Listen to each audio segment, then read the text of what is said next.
इस लेक्चर में हम बहुत सारे इंपॉर्टेंट टॉपिक डिस्कस करेंगे जो रिसेंटली न्यूज में है। तो ये मोस्ट इंपॉर्टेंट टॉपिक है इन्वायरमेंट के लिए। लगभग हर साल देखो यूपीएससी पिछले 5-6 सालों के पेपर उठा के देखोगे तो इस तरह के क्वेश्चन पूछता है। इसमें ओजोन क्या है पहले तो ये जानेंगे, वर्ल्ड ओजोन डे के बारे में पढ़ेंगे, मॉन्ट्रियल प्रोटोकॉल के बारे में डिस्कस करेंगे, किगाली अमेंडमेंट और वियना कन्वेंशन के बारे में पढ़ेंगे। तो स्टार्ट करते हैं पहले बेसिक से, बिल्कुल बेसिक से पढ़ेंगे हम। ओजोन क्या है?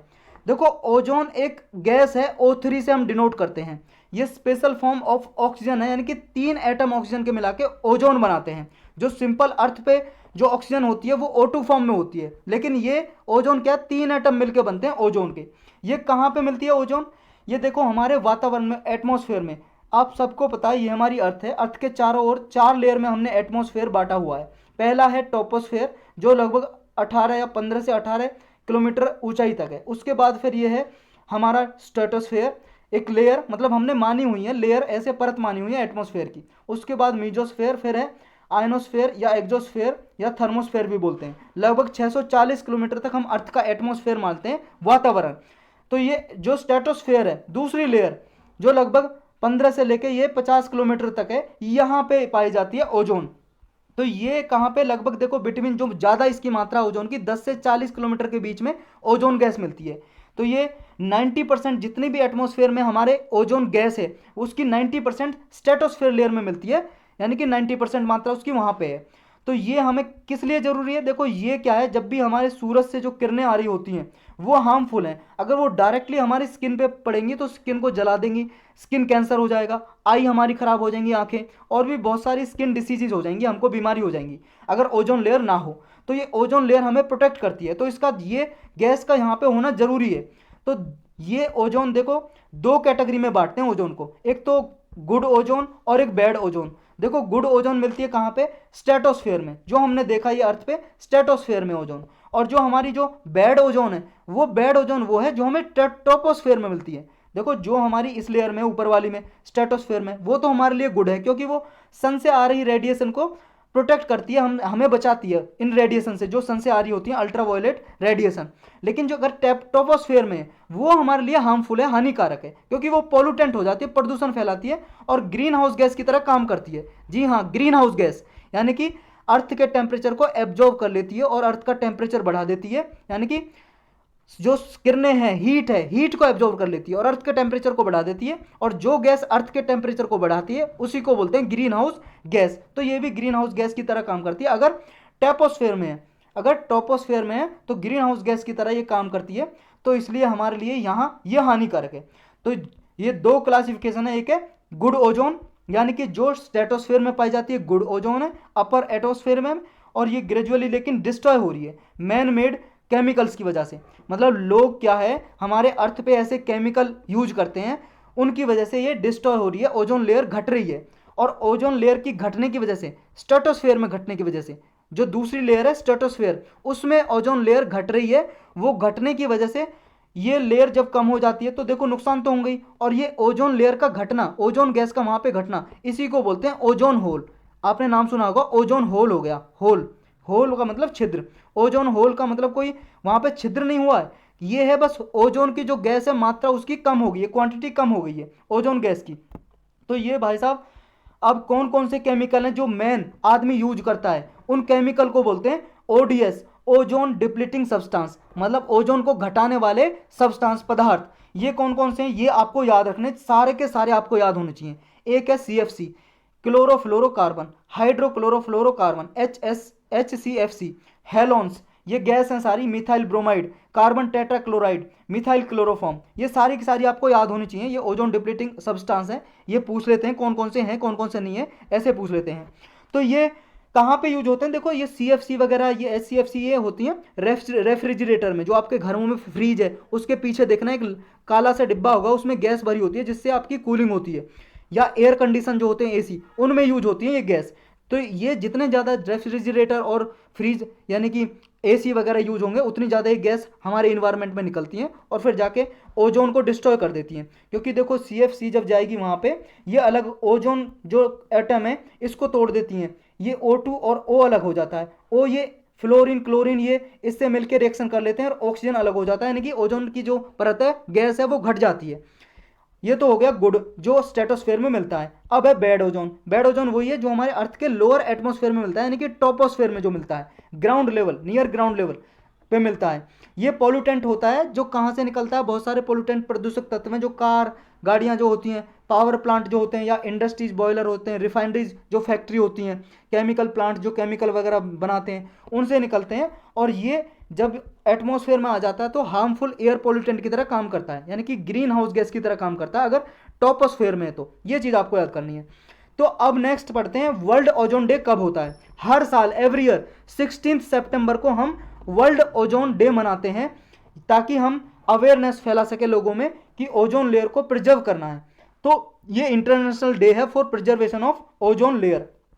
तो ये मॉन्ट्रियल प्रोटोकॉल हुई थी भाई साहब, एक मॉन्ट्रियल प्रोटोकॉल के बारे में हम अभी डिस्कस करने वाले हैं। ये इसलिए हुई थी 1987 में बहुत सारी कंट्री ने साइन किया इसको, और ये चाहते थे ओजोन डिप्लीटिंग सब्सटेंस हैं उनको रिड्यूस किया जाए, मतलब जो ऐसे पदार्थ हैं, गैसें हैं, CFC जैसे, इनको रिड्यूस किया जाए इन्वायरमेंट में से, इनका यूज कम किया जाए। तो ये यूनाइटेड नेशन जनरल असेंबली है, जो यूनाइटेड नेशन की एक एजेंसी है भाई साहब, ये ऑर्गन है, एजेंसी नहीं है, ऑर्गन है, अंग है। यूनाइटेड नेशन जनरल असेंबली 6 अंग हैं, उसके 6 ऑर्गन है, उनमें से एक UNGA है। 1994 में इसने मॉन्ट्रियल प्रोटोकॉल के लिए, यानी कि इसने काम किया था ओजोन को प्रोटेक्ट करने के लिए, तो ये इंटरनेशनल डे डिक्लेयर कर दिया 1994 में, प्रिवेंशन ऑफ ओजोन लेयर के लिए। नेक्स्ट क्या है, जो मॉन्ट्रियल प्रोटोकॉल है, इसने ये सक्सेसफुल रही है ये ट्रीटी। ये बहुत सारी यूनाइटेड नेशन कंट्री की, मतलब देश आए एक साथ और ये ट्रीटी हुई, संधि हुई, मॉन्ट्रियल प्रोटोकॉल। मॉन्ट्रियल नाम की एक जगह है कनाडा में, वहाँ पे ट्रीटी हुई थी, उसी के नाम पे इसका नाम रख दिया मॉन्ट्रियल प्रोटोकॉल। तो प्रोटोकॉल ने 99%, मतलब 99% जो ऐसे केमिकल थे जो रेफ्रिजरेटर, एयर कंडीशन में यूज होते थे या अदर मैनी प्रोडक्ट में यूज होते थे, जो ओजोन को डिप्लीट करते थे। डिप्लीट का मतलब है कम करना, रिड्यूस करना, जो ओजोन को स्ट्रेटोस्फेयर में जाके घटाते थे। तो ऐसे को फेज आउट कर दिया मॉन्ट्रियल प्रोटोकॉल ने, मतलब घटा दिया ऐसे प्रोडक्ट को। लेटेस्ट साइंटिफिक असेसमेंट ये हुआ है, मतलब लेटेस्ट जो स्टडी हुई है, अध्ययन हुआ है, वो ये हुआ है 2018 में। जो ओजोन लेयर है 2002 से लेके अब तक वो 1 से लेके 3% पर डिकेड तक रिकवर करती आ रही है, मतलब हर 10 साल में 3% तक, लगभग 1 से लेके 3% तक रिकवर करती आ रही है। यानी कि जो पहले ओजोन डिक्रीज हो रही थी वो अब इंक्रीज हो रही है, यानी कि ओजोन होल जो घट रहा है।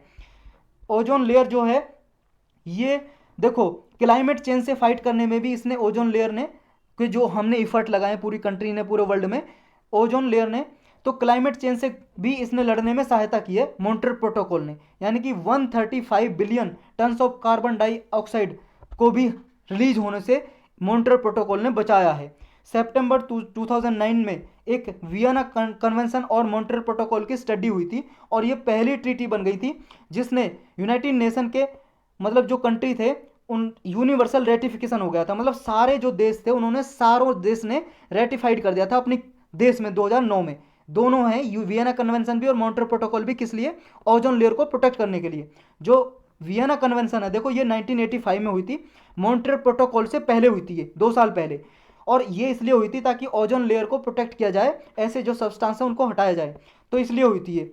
और 2016 में मॉन्ट्रियल प्रोटोकॉल है जो, उसमें अमेंडमेंट किए गए। 28वीं मीटिंग हुई थी मॉन्ट्रियल प्रोटोकॉल की, जैसे UNFCCC के बारे में हमने पढ़ा था ना, इसकी मीटिंग होती रहती है हर साल, जिसे कॉन्फ्रेंस ऑफ पार्टी बोलते हैं, ऐसी मॉन्ट्रियल प्रोटोकॉल की मीटिंग होती है हर साल, ये देखने के लिए कितना हमने हासिल किया है मॉन्ट्रियल प्रोटोकॉल के टारगेट को। तो 28th मीटिंग हुई थी, इसमें ये हुई थी, रवांडा एक कंट्री है अफ्रीका में। रवांडा कहाँ पे है, अफ्रीका में भाई साहब, ये देख लो आप अफ्रीका का मैप, और यहाँ पे देख रहे हो आप ये देखो युगांडा, और ये इसी के पास है, ये रवांडा, छोटी सी कंट्री, ब्राउन कंट्री है। ये मैं आपको बड़ा करके दिखाता हूँ, ये देखो भाई साहब, ये आपको युगांडा दिखाई दे रहा होगा। अब कहाँ गया, ये देखो इधर साइड, ये युगांडा दिखाई दे रहा होगा आपको, यहाँ पे ये युगांडा, युगांडा के पास में ही है ये रवांडा, ये रवांडा है। रवांडा की कैपिटल थी ये, कौन सी कैपिटल का नाम था ये, किगाली। किगाली में मीटिंग हुई थी, इसी को बोलते हैं Kigali amendment to Montreal protocol. तो किगाली में हमने एक और गैस इंक्लूड कर दी, HFC, हाइड्रोफ्लोरोकार्बन, ये भी हमने इंक्लूड कर दी मॉन्ट्रियल प्रोटोकॉल में। देखो ये ग्रीन हाउस गैस है, ये ग्रीन हाउस गैस है, इसके बारे में पूरा डिटेल से पढ़ेंगे अभी हम। तो ये ऐड कर दी HFC कि इसको भी हटाया जाएगा, इसको भी फेस डाउन किया जाएगा, रिमूव किया जाएगा, इसका कंजप्शन घटाया जाएगा। तो ये भी हमने मॉन्ट्रियल प्रोटोकॉल में इंक्लूड कर दी। ये ओजोन डिप्लीटिंग सब्सटेंस नहीं है, ये ओजोन लेयर को नहीं घटाता, लेकिन ये ग्रीन हाउस गैस ज़्यादा फैलाता है, तो ये इंक्लूड कर दी। और इंडियन गवर्नमेंट ने अभी रिसेंटली देखो इस किगाली अमेंडमेंट को, जो किगाली में कुछ संशोधन की अमेंडमेंट किया मॉन्ट्रियल प्रोटोकॉल में, इनको रेटिफाई कर दिया, अपने पार्लियामेंट में पास कर दिया, अभी इंडियन गवर्नमेंट ने अप्रूव कर दिया। तो अब पहले पढ़ते हैं हम ये मॉन्ट्रियल प्रोटोकॉल को, फिर देखेंगे किगाली अमेंडमेंट क्या है। तो मॉन्ट्रियल प्रोटोकॉल देखो भाई साहब, साइन हुई थी 16 सितंबर 1987 को, बहुत सारी कंट्री आई और साइन कर दिया, और इफेक्ट में आ गई, लागू हो गई 1 जनवरी 1989 से, 1989 से ये लागू हो गई है, इंप्लीमेंट होना शुरू हो गया इसका।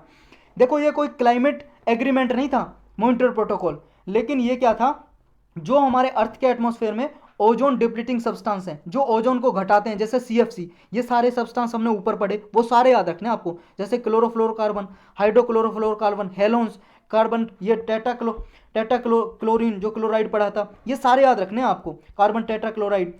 तो ये जितने भी ओजोन डिप्लीटिंग सब्सटेंस हैं, इनको रिड्यूस करना था, हटाना था, घटाना था इनको, ओजोन डिप्लीटिंग सब्सटेंस को, ये इसका टारगेट था। मतलब जो ये सीएफसी वगैरह हैं, ये एयर कंडीशन रेफ्रिजरेंट इंडस्ट्री में यूज होते हैं, और इनका यूज होने की वजह से देखो ओजोन लेयर में होल हो रहा था। होल का मतलब ओजोन की जो मात्रा है गैस की वो कम हो रही थी, और इसकी वजह से देखो जब ओजोन लेयर कम होगी तो सन से, जो सूरज से हार्मफुल रेडिएशन आती है, वो डायरेक्ट अर्थ पे आएंगी और हमारी स्किन को नुकसान पहुंचाएंगी, आई खराब हो जाएंगी हमारी आंखें, और स्किन कैंसर भी हो सकता है, इतनी सारी बीमारी हो सकती है इससे। तो मॉन्ट्रियल प्रोटोकॉल ने क्या है, सीएफसी और एचएफसी, जो ये क्लोरोफ्लोरोकार्बन थी, इसको रिप्लेस कर दिया एचएफसी से, क्योंकि ये ओजोन को डिक्रीज नहीं करती थी, ओजोन लेयर को। जो एचएफसी गैस है देखो ये थी, ये डिक्रीज नहीं करती थी ओजोन लेयर को, कोई नुकसान नहीं था इससे। और क्लोरोफ्लोरोकार्बन से था, ये फ्रीज वगैरह में यूज होती थी, एयर कंडीशन में यूज होती थी, लेकिन एचएफसी भी यूज हो सकता था। तो हमने सीएफसी को हटा के मॉन्ट्रियल प्रोटोकॉल में हमने अडॉप्ट किया कि एचएफसी यूज करेंगे फ्रीज और एसी में, ये गैस यूज करेंगे। लेकिन क्या है, ये ओजोन लेयर डिप्लीटिंग सब्सटेंस तो है नहीं एचएफसी, लेकिन बाद में ये पाया गया भाई साहब एचएफसी तो बहुत ही ताकतवर ये ग्रीन हाउस गैस है, ये ग्लोबल वार्मिंग कर सकती है, क्योंकि ग्रीन हाउस गैस क्या है, हीट को एब्जॉर्ब करती है, एटमॉस्फेयर में हीट एब्जॉर्ब करेगी, टेम्परेचर ज़्यादा बढ़ेगा तो ग्लोबल वार्मिंग होगी, अर्थ का टेम्परेचर बढ़ेगा, और उससे आप जानते ही हो ग्लेशियर वगैरह पिघल जाएंगे, बहुत सारे जो आइलैंड नेशन है वो डूब जाएंगे, हमारे कृषि में को भी इफेक्ट होगा, फूड सिक्योरिटी को इफेक्ट होगा, जो ड्रॉट कंडीशन हो सकती है, कहीं पे फ्लड आ सकती हैं क्लाइमेट चेंज की वजह से, तो इतने सारे नुकसान होंगे। तो हमने देखा कि एचएफसी ने एक प्रॉब्लम तो सॉल्व कर दी कि ओजोन डिप्लीटिंग सब्सटेंस तो नहीं है, कि ओजोन लेयर का जो भरपाई है रिकवर हो रही है, क्योंकि सीएफसी को अब यूज नहीं कर रहे हम, इस गैस को हम फ्रीज और उसमें एयर कंडीशन में, लेकिन एक प्रॉब्लम सॉल्व कर दी, लेकिन दूसरी प्रॉब्लम तो खड़ी कर दी इसने, ग्रीन हाउस गैस है भाई साहब, ग्लोबल वार्मिंग कर रहा है ये। तो अब हमने क्या देखा कि हम देखो ये क्या है, मॉन्ट्रियल प्रोटोकॉल में हमने ओजोन डिप्लीटिंग सब्सटेंस को ही, ओनली ओजोन डिप्लीटिंग सब्सटेंस को ही इंक्लूड किया था स्टार्टिंग में जब मॉन्ट्रियल प्रोटोकॉल थी, लेकिन बाद में हमने क्या है किगाली अमेंडमेंट किया। किगाली हमने देखा रवांडा में मीटिंग हुई, 28th मीटिंग हुई मॉन्ट्रियल प्रोटोकॉल की, 28वीं मीटिंग हुई, वहाँ हमने किगाली अमेंडमेंट में ये हमने एक अमेंडमेंट किया, संशोधन किया कि हम देखो एचएफसी को भी हम एलिमिनेट करेंगे, मॉन्ट्रियल प्रोटोकॉल में डाल दिया। देखो हालांकि ये ओजोन डिप्लीटिंग सब्सटेंस नहीं है, मैं बार बार आपको कह रहा हूँ, ये याद रखना है, ओडीएस नहीं है ये, ओजोन लेयर को नहीं घटाता, ग्रीन हाउस गैस है, ग्लोबल वार्मिंग करता है, लेकिन फिर भी हमने मॉन्ट्रियल प्रोटोकॉल में इंक्लूड किया, क्योंकि मॉन्ट्रियल प्रोटोकॉल तो थी केवल और केवल ओजोन डिप्लीटिंग सब्सटेंस के लिए, लेकिन बाद में इसमें ये ग्रीन हाउस गैस भी इंक्लूड कर दी। 2016 में ये अमेंडमेंट हुआ, 197 कंट्री साथ में आई, और किगाली जो रवांडा की कैपिटल है वहाँ पे मिले, और एचएफसी को फेस डाउन यानी कि एलिमिनेट करने के लिए ये अमेंडमेंट किया गया। तो ये किगाली अमेंडमेंट में जो मॉन्ट्रियल प्रोटोकॉल में क्या था, इसमें और क्या क्या टारगेट रखे वो हमें याद रखने हैं, मेंस के लिए इंपॉर्टेंट है ये और प्रीलिम के लिए भी। देखो किगाली अमेंडमेंट में हाइड्रोफ्लोरोकार्बन था, उसको तो हमने इसका प्रोडक्शन भी हमें डिक्रीज करना और कंजप्शन भी डिक्रीज करना, यानी कि इसे फेस डाउन करना, एलिमिनेट करना हाइड्रोफ्लोरोकार्बन को, ये अमेंडमेंट किया इसमें किगाली में। इसका गोल ये था हमें जो 2047 आते आते जितना भी एचएफसी कंजप्शन है वो 80% तक रिड्यूस कर देना, 2047 आते आते 80% तक रिडक्शन कर देना हाइड्रोफ्लोरोकार्बन का। और जो ओजोन लेयर में क्या है, ओजोन लेयर का लिए तो इसका जो क्या है एचएफसी का कोई भी इंपैक्ट नहीं है, ओजोन लेयर को तो ये घटाता नहीं है, लेकिन क्या है ये करंटली जो हाइड्रोफ्लोरोकार्बन है सीएफसी है उनकी जगह पे यूज होता है ये हाइड्रोफ्लोरोकार्बन। तो ये CFC, HFC, HCFC इनको तो हमने फेस डाउन कर दिया, लेकिन HFC आगे जो ग्लोबल वार्मिंग करती है, ये रेफ्रिजरेशन में, फॉर्म इंडस्ट्री में, एयर कंडीशन में, इन इंडस्ट्रीज में यूज होती है HFC, जैसा हमने ऊपर डिस्कस किया। तो इस अमेंडमेंट में ये टारगेट रखे किगाली अमेंडमेंट में कि 2019 का स्टार्ट होगा, जो अभी चला गया है, डेवलप्ड कंट्री हैं जो भी, जैसे डेवलप्ड विकसित देश हैं, यूएसए हो गया, ब्रिटेन हो गया, कनाडा हो गया, ये डेवलप्ड कंट्री 2019 से ही HFC को रिड्यूस करना स्टार्ट कर देंगी। तो इन्होंने 2019 से स्टार्ट कर दिया। कुछ ऐसी डेवलपिंग कंट्री थी जिन्होंने 2024 से स्टार्ट करना HFC को डिक्रीज करना, और कुछ और सम डेवलपिंग कंट्री है जैसे इंडिया, इनको 2028 से ये कंजप्शन डिक्रीज करना, फ्रीज करना HFC का, ये इनमें कुछ टारगेट दिए गए हैं। इसमें यह भी है कि जो डेवलपिंग कंट्रीज हैं उनको कुछ फाइनेंस दिया जाएगा, मतलब पैसे वगैरह, डॉलर वगैरह दिए जाएंगे ताकि वो टेक्नोलॉजी अपना सकें और HFC को फेस डाउन कर सकें। किगाली अमेंडमेंट के साथ ये देखो, मॉन्ट्रियल प्रोटोकॉल एक बहुत ही मोस्ट पावरफुल इंस्ट्रूमेंट बन गया है ग्लोबल वार्मिंग के अगेंस्ट भी, क्योंकि देखो ओजोन डिप्लीटिंग सब्सटेंस को तो ये रिड्यूस करता ही था पहले मॉन्ट्रियल प्रोटोकॉल, और अब ग्लोबल वार्मिंग को भी कर रहा है ये, तो दोनों के लिए हो गया ये। मेनली क्या है इसका काम, ओजोन डिप्लीटिंग सब्सटेंस का, लेकिन HFC को भी ये अब रिड्यूस कर रहा है, ग्लोबल वार्मिंग को भी यानी कि रिड्यूस करेगा। 2021 की जो हमारी थीम है मॉन्ट्रियल प्रोटोकॉल की, वो क्या है, keeping us our food and vaccine cool, मतलब हमें हमारे फूड को और वैक्सीन को कूल रखना, ये इसका थीम है 2021 की। यही था इसमें बस